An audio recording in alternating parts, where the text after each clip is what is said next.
weapon is as an EMP. So we would see some kind of mass attack that distracts us and blinds us to the incoming attack that launches the EMP and destroys everything. Do you think that this is a realistic scenario? EMP threat. What's the probability of that happening? So EMPs are rough, right? But I don't know if it's common knowledge. It might be. I can't say that I really know what people do and don't know about EMPs. They don't know much. If they think that the Chinese spy balloon was just doing Google Earth's job, then we really got to break it down here. So an EMP can be the end goal of an explosive device, right? You can create an EMP. You can't create it like in a movie where it's like a little electrical battery that just sends out a pulse. It has to be something of a larger, almost explosive character trait. EMPs are also the natural byproduct in a nuclear detonation. Most people, when they think of a nuclear bomb, they think of a nuclear bomb that comes and is delivered by a rocket, hits the Earth, and then explodes, creates a mushroom cloud and a fireball, right? What they don't realize is that a nuclear warhead can be detonated at any altitude. It can be detonated 1 foot off the ground, 1,000 feet off the ground, 10 miles off the ground. It can be detonated at any altitude. And that the first wave of energy that comes off of a nuclear explosion is an electromagnetic pulse. So when we studied nuclear weapons in the Air Force, when we went to War College about how to apply and deploy them in combat, the first way that we would use a nuclear weapon is as an EMP. So you would send it, you'd launch it, the whole world would see it coming, right? But then you would actually detonate at altitude.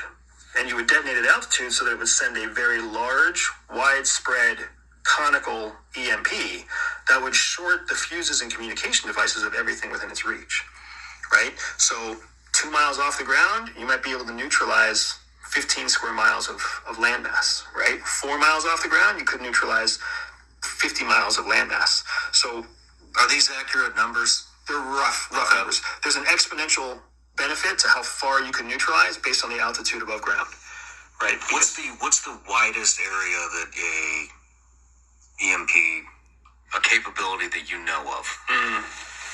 How much land mass are we talking? It would all depend on the yield of the warhead.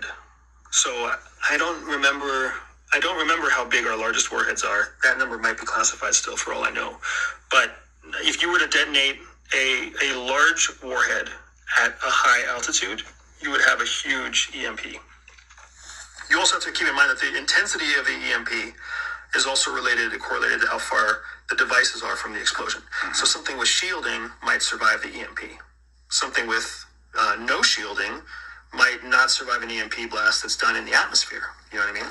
So that's what we have to think about. When you talk about EMPs, the main thing we have to consider is that there has to be some kind of blast to neutralize everything. Unless you're talking about a focused energy weapon, which could also do the same thing, short something out, right? And we would absolutely expect in a large-scale conflict, a modern-day conflict, you would expect to see cyber warfare to help jam signals, followed by some kind of EMP blast to destroy the software and to destroy the hardware that would carry the software, assuming they could ever fix the cyber attack. And then you'd basically have neutralized command, communications, and relay capabilities. And then you would move in with your attacking force. I mean, it's all energy. All directed energy. No vehicles. No anything. Not needed, yeah. A vehicle could potentially deliver a weapon. So this is another thing to keep in mind, too. You could use a low-yield nuclear weapon. No mushroom cloud. No way to even identify that it was a nuclear weapon. You could potentially drive it in a truck. And no kidding, just like pop it up from the back bed of the truck. It goes up 500 feet, half a mile, explodes, neutralizes the entire area. I guess what I meant is if we got hit with an EMP, there would be no vehicles, no electric, no communications, no radio, no nothing. Not if it's modern. You're exactly right. Because an EMP would